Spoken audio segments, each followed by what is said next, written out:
انسان اجتماعی ہے، اپنی خلقت میں، فطرت میں اللہ تعالیٰ نے اس کو اجتماعی مخلوق بنا کر خلق کیا ہے، اور یہ اجتماعی مخلوق اس کے لیے جو اللہ نے دین اور ضابطہ مقرر کیا ہے وہ بھی اجتماعی ہے۔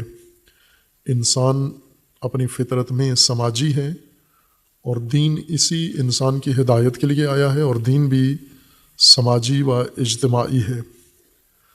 نہ انسان کی زندگی انفرادی ہے اور نہ ہی انسان کا دین انفرادی ہے۔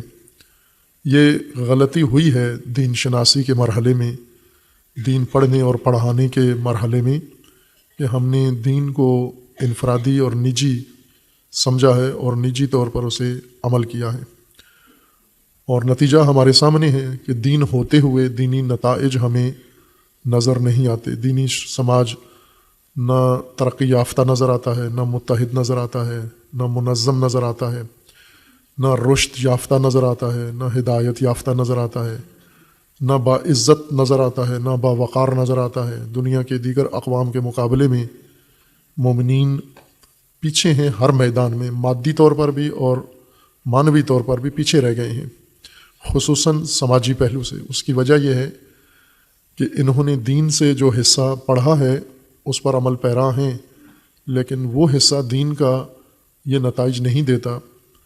جس حصے سے نتائج نکلتے ہیں وہ متروک ہے، مہجور ہے، نہ ہمارے علماء کے اجتہاد کا موضوع ہے، نہ ہمارے طلباء کے نصاب کا موضوع ہے، نہ ہمارے واعظین کے وعظ کا موضوع ہے، نہ ہمارے عوام کی رغبت کا موضوع ہے۔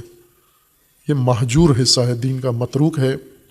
اس لیے دیندار ہوتے ہوئے ہم دینی نتائج سے بے بہرہ ہیں اور محروم ہیں ہم۔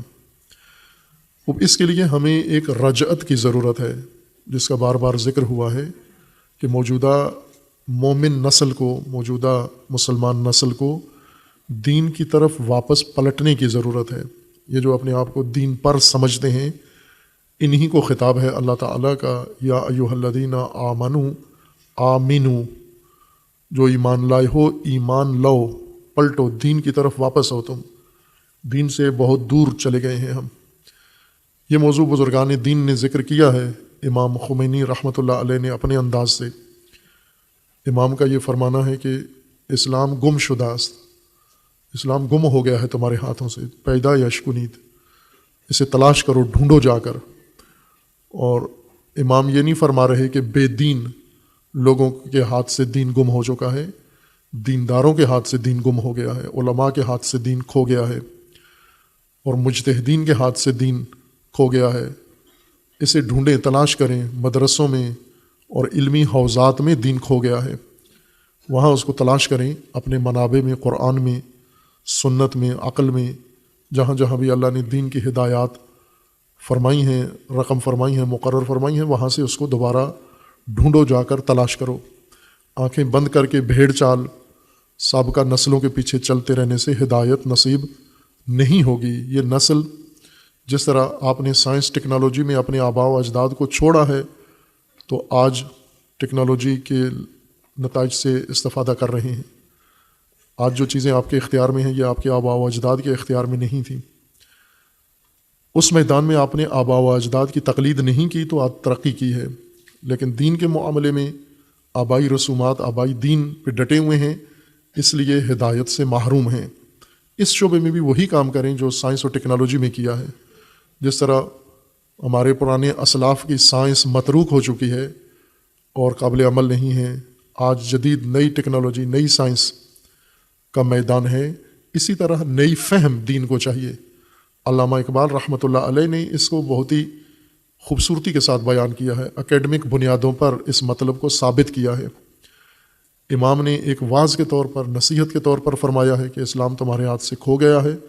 علامہ اقبال نے اس کو اکیڈمک بنیادوں پر بیان کیا ہے کہ موجودہ نسل کو دین کی طرف واپس پلٹنے کی ضرورت ہے، فہم دین از سر نو، نئے سرے سے اس کو، دین کو سمجھنے کی ضرورت ہے۔ وہ پرانی فہم، صدیوں کی فہم، وہ آج کی نسل کے کسی کام نہیں آتی، سوائے حیرت، سرگردانی اور پریشانی کے۔ ان کو ہدایت اس فہم نے عطا نہیں کرنی، اور اسی دین کی طرف جس کی طرف ہم نے پلٹنا ہے وہ قرآن میں ہے، نہ کہ قرآن کو چھوڑ کر ہم کہیں اور جائیں یا نیا قرآن ڈھونڈیں۔ یہی قرآن جو بین الدفتین ہمارے پاس ہے، اسی کے اندر یہ قرآن ہے، یہ ہدایت موجود ہے، اور وہ ہدایت کھلی ہدایت ہے، مبین ہدایت ہے، جیسے